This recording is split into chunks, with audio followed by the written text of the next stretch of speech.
자, 이제 고등수학과의 마지막 대단원 경우의 수를 한번 공부를 해볼 텐데, 이 경우의 수에 들어가기 전에 선생님이 우리 친구한테 하고 싶은 말이 뭐냐면, 이제부터 우리가 배우게 될 경우의 수는 우리가 고등학교에 올라와서 처음 배우는 게 아니라는 거야. 중학교 2학년 때 배웠던 경우의 수 확률 그거 공부했었죠. 그거를 기호와 식으로 표현하는 과정이라는 거를 알고 시작하면 조금 더 편하게 받아들일 수 있을 것 같아서 한번 말을 해줬고, 자, 경우의 수에서 우리가 자주 사용하는 용어들이 몇 개 있는데 그 먼저 말하고 한번 해볼게.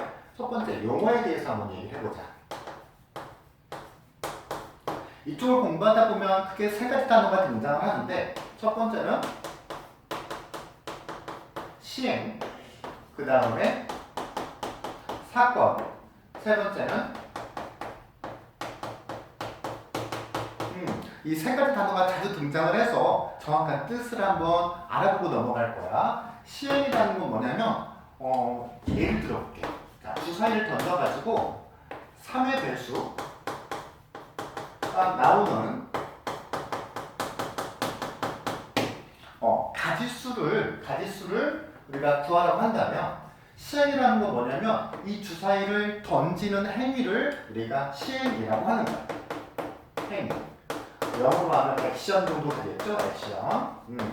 자, 그 다음에 사건이라는 건 뭐냐면, 여기서 지금 3의 배수가 나오는 거를 지금 목표로 하고 있는 거잖아. 이걸 원하고 있는 거잖아. 이게 바로 사건이야. 우리가 원하는 결과를 사건이라고 불러요. 원하는 결과를 사건이라고 부르고, 이 경우의 수라는 거는, 자, 수를 던져서 3의 배수가 나오는 경우의 수는 3, 6 두 개밖에 없죠? 그래서 가지수가 2잖아. 이 가지수를 우리가 뭐라 부르냐면 경우의 수라고 부르는 거야. 가지수. 알겠죠? 자, 이제 본격적으로 경우의 수 계산하는 이야기로 들어가 보자고. 자, 우리가 경우의 수를 계산하는 가장 기본적인 원리는 두 가지가 있는데, 첫 번째는 바로 법칙이라고 할까요? 계산 원리. 경우의 수를 계산하는 이제 원리 기본적인 법칙은 두 가지가 있어. 첫 번째는 바로 뭐냐면 합의 법칙이라는 것과 두 번째는 곱의 법칙이라는 게 있어. 이 용어는 중학교 때도 똑같이 사용했던 단어라는 거지. 우리가 경우의 수를 구하는데 막 어떨 때는 더하고 어떨 때는 곱하고 막 그러잖아. 자, A라는 사건이 일어나는 경우의 수가 n가지라고 하고요. B라는 사건이 일어나는 경우의 수가 n가지라고 할 때, 자, 문제에서 뭐라고 했냐면, 합의 법칙이라는 건 뭐냐면, 글자가 너무 이상하네요. A 또는 B가 일어나는 경우의 수를 구하세요 라고 한다면, A가 일어나는 경우의 수에다가 B가 일어나는 경우의 수를 더한다라는 거죠. 자, 우리가 집합으로 표현을 하게 되면, 실은 경우의 수라는 게, 사건이라는 게 어떤 집합에 해당되는 거고, 경우의 수라는 거는 그 집합 안에 들어있는 원소의 개수라고 생각해도 실은 일맥상통을 하거든. 그래서 우리가 이걸 벤다이어그램으로 한번 표시를 해보면, 이쪽에다가, 자, A라는 사건이 일어나고 B라는 사건이 이렇게 있다고 생각을 한다면, 우리가 이미 집합에서 또는이라는 거는 합집합을 의미한다는 건 알죠? 즉, 합의 법칙이라는 거는 합집합의 원소의 개수를 구하는 거랑 똑같아, 원리가. 그래서 A가 일어나는 경우의 수가 n가지고 B라는 경우가 일어나는 경우가 n가지만 한다면, 기본적인 경우의 수는 m 더하기 n인데, 우리 친구들이 하나 조심해야 되는 게 뭐냐면, A하고 B하고 겹치는 사건이 있다고 한다면, 여기 m 더하기 n에서 만약에 겹치는 부분이 교집합에 해당되는, 즉 A와 B가 동시에 해당되는 사건의 경우의 수가 n을 가지라고 한다면, 우리 친구들 m 더하기 n, A가 일어나는 경우의 수, B가 일어나는 경우의 수에다가 뭐를 겹치는 n을 가지의 경우의 수를 빼줘야 된다는 것 정도만 유의를 하면 될 것 같아요. 간단하게 예를 한번 들어볼까? 뭐 이런 거야. 안 빼도 되는 경우는 이런 거죠. 자, 맥도날드의 햄버거가 4종류가 있고요. 버거킹에 햄버거가 3종류가 있는데, 내가 햄버거를 하나만 먹어야 돼요. 자, 그렇다면 내가 햄버거 하나를 먹는 경우의 수를 구하시오라고 한다면, 나는 맥도날드 또는 버거킹을 먹어야겠죠. 자, 그렇다면 맥도날드 먹는 경우의 수 4가지, 버킷 먹는 경우의 수 3가지에서 내가 먹을 수 있는 총 경우의 수는 4 더하기 3, 7가지가 있는데 내가 햄버거 몇 개 먹는다고 했어? 1개 먹는다고 했지. 그러면 맥도날드와 버거킹 햄버거를 같이 먹을 수 있어? 없어요. 그러니까 뺄 게 없는 거야. 그럴 때는 이게 없는 거고, 이게 있는 경우를 하나 예를 들면 이런 거지. 1부터 20까지가 적힌 카드가 있다. 이 중에서 카드 1개를 뽑는데 그게 뭐 2의 배수 또는 3의 배수가 될 수 있는 경우의 수를 구하세요라고 하면 또는 이 되니까 2의 배수는 10개 있고 3의 배수는 6개 있는데 여기서 끝나면 안 되잖아. 딱 하나 뽑은 게, 한 장 카드 뽑은 게 2의 배수와 3의 배수를 동시에 만족하는 게 있을 수 있거든. 6의 배수가 있을 수 있잖아. 그럴 때는 2의 배수 10개, 3의 배수 6개에다가 6의 배수 몇 개를, 3개를 빼주는 이런 작업을 해줘야 된다는 거를 조심하자는 거죠. 자, 이제 두 번째, 고배법칙이라는 게 있는데요. 고배법칙이라는 건 뭐냐면, 자, 고배법칙이라는 건 A와 B라는 사건이 동시에 연속해서 발생하는 경우의 수를 물어보는 거야. 자, A라는 사건과 B라는 사건이 동시에 연속해서 그리고 그러니까 둘 다 일어난다야 된다는 거죠. 둘 다 일어난다는 거야. 둘 다 일어날 수 있는 경우의 수 계산할 때는 A가 일어날 수 있는 경우의 수 M가지와 B가 일어날 수 있는 경우의 수 N가지를 둘이 서로 뭐 하는 거다? 곱한다라는 게 바로 고배법칙이죠. 이게 다 우리 친구들 알고 있었던 거지, 그지? 자, 뭐 몰라도 상관없어. 지금 이제 알면 되는 거니까. 자, 이렇게 해서 설명한 이제 선생님 좀 원론적인, 그러니까 이 책 자체가 다 나오는 설명을 한번 해봤는데 그래도 헷갈리는 친구들이 있을까봐 살짝 구분하는 방법을, 선생님만의 방법을 알려주면 이렇게 생각하면 돼. A라는 사건이 일어났을 때 B라는 사건이 못 일어나면, 즉 둘 중에 하나 사건만 일어나도 될 때는 더하는 거고요. 두 사건이 같이 일어나야 되는 사건이면 곱하는 거예요. 뭐 동시에 연속해서 또는 이런 표현도 자주 등장하지만 그냥 A, B 둘 중에 하나가 꼭 하나만 발생해야 된다고 한다면 합의 법칙이고 A, B 둘 다 발생이 돼야 된다고 하면 곱의 법칙이야. 이렇게 구분하면 조금 편하지 않을까 싶어. 자, 이렇게 해서 선생님은 간단하게 경우의 기본적인 정의라고 해야 되나? 기본적인 내용을 한번 공부를 해봤고 시간이 조금 남아서 선생님이 경우의 수 파트에서 자주 등장하는 문제 유형인데 우리 친구들이 조금 낯설어하는 거 시간이 허용되는 만큼만 설명을 해주고 나머지는 다음 영상 쪽에서 활용 파트 영상에서 또 설명하는 시간을 가질 거예요. 자, 첫 번째는 어떤 숫자에 10이라고 해야 되나? 문제 푸는 10? 어떤 숫자에 약수의 개수 구하는 거. 이거는 중학교 1학년 때 배웠는데 까먹었을까봐 복습해 주는 거고 진짜는 모든 약수의 합을 구하는 그런 방법을 알려줄 거야. 그리고 세 번째는 또 뭘 알려줄 거냐면 우리가 중학교 때도 경험했겠지만 어떤 이제 돈을 사용을 하는데 물건 사는데 돈을 내잖아. 근데 그 돈을 내는 지불하는 방법의 수와 지불하는 금액의 수를 계산하는 방법을 알려줄 거야. 시간 조금 더 남으면 뭐 하나 더 있을 수 있는데 그거는 시간 충분 보고 합시다. 선생님이 영상의 시간을 최대 15분을 안 넘기려고 그러거든. 더 이상 들으면 좀 지루하기도 하고 집중력도 떨어지고. 자, 먼저 약수의 개수는요. 자, 우리가 어떤 중학교 1학년 때 약수의 개수를 어떻게 구했냐면 A라는 수를 먼저 소인수분해를 하죠. 예를 들어줄게. 약수의 개수는 만약에 36이라는 수를 소인수분해하면 4구 36이니까 2의 제곱 곱하기 3의 제곱으로 소인수분해가 되죠. 자, 그때 어떻게 했냐면 2의 제곱의 약수가 몇 개냐면 2의 제곱이라는 게 4잖아. 4 약수는 1, 2, 4, 3개죠.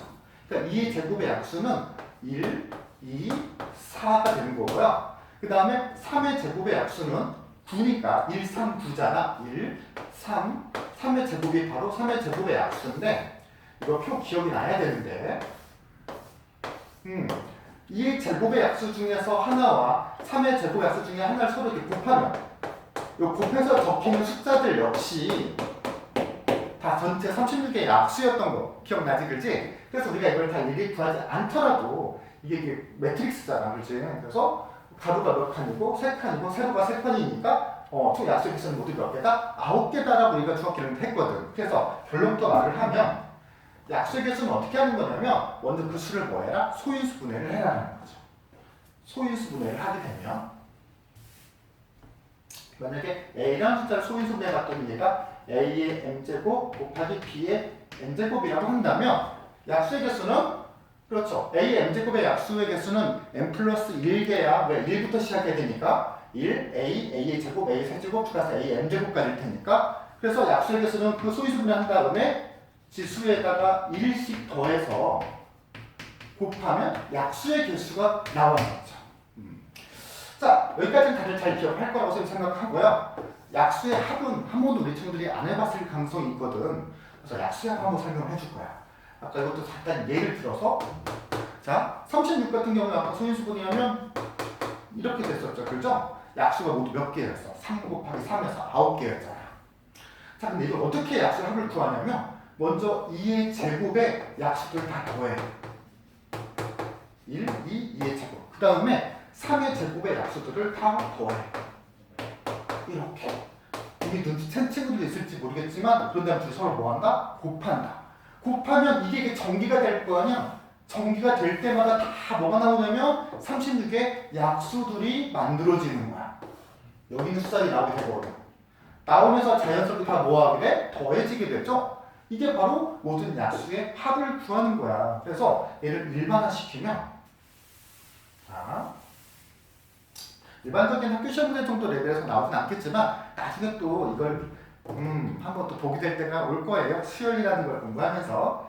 자, 그래서 모든 약수의 합은 어떤 수를 소인수 분해를 하세요. 소인수 분해를 한 다음에 그 소인수 만들어진 녀석들의 모든 약수애들의 합이랑 또 반대쪽에서 만들어진 소인수들의 모든 약수들의 합, B가 되겠죠?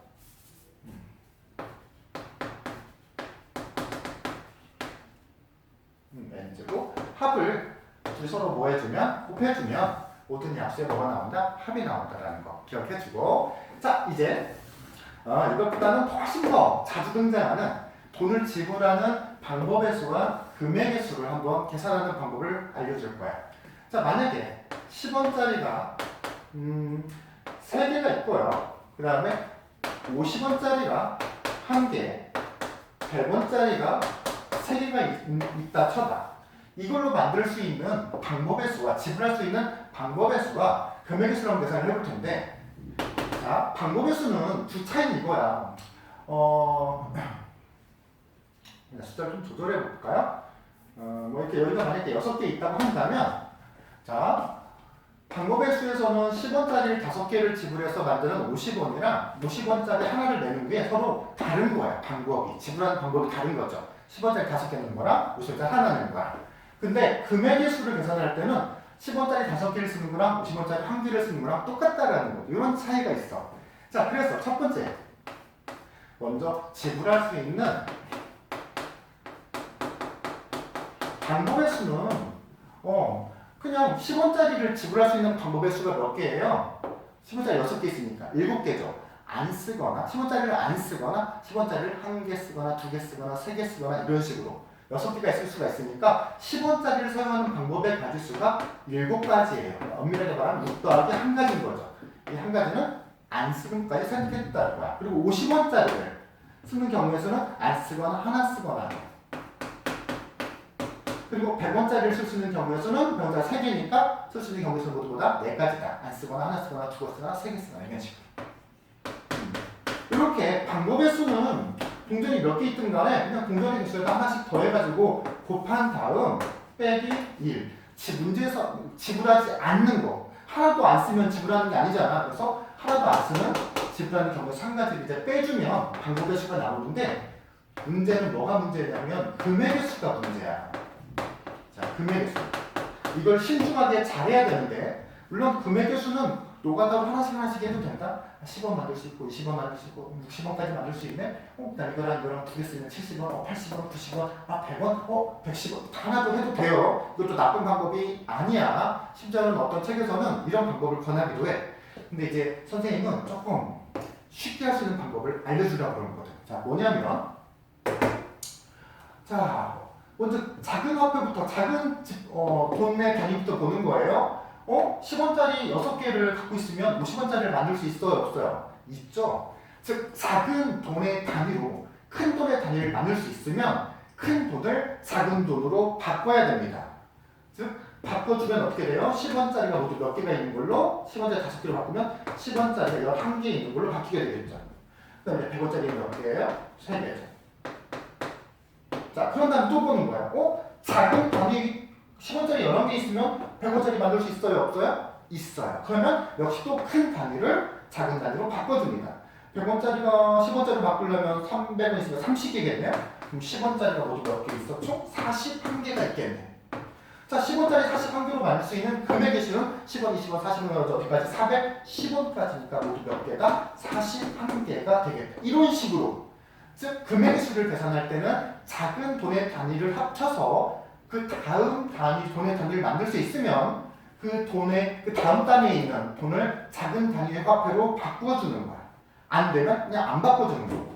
자, 그럼 예를 하나 더 해볼게요. 자, 이번에는 10원짜리가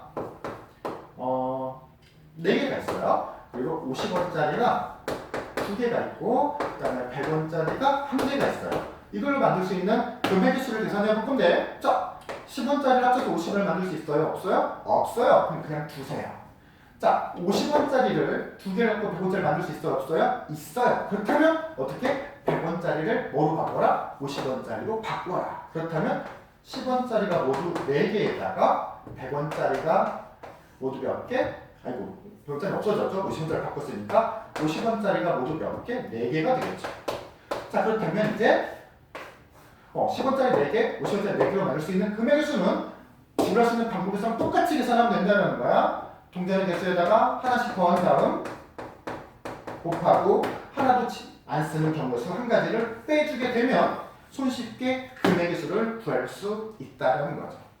자, 시간 너무 많이 썼네. 자, 정리 한번 할게요. 금액의 수. 지불할 수 있는 방법에서는 동전이나 지폐를 건들지 말고 동전의 개수에다 1씩 더해서 곱한 다음 하나도 지불하지 않는 경우의 수는 하나 빼줘라.